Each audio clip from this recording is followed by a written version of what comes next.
মানুষের বাড়ি ঘরে কি হারে জল ঢুকলো দেখুন।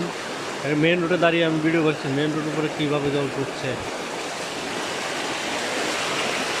অসম্ভব স্পিড জলের, অসম্ভব স্পিড জলের। এখানে এত জল, পরিমাণে জল বলার বাইরে।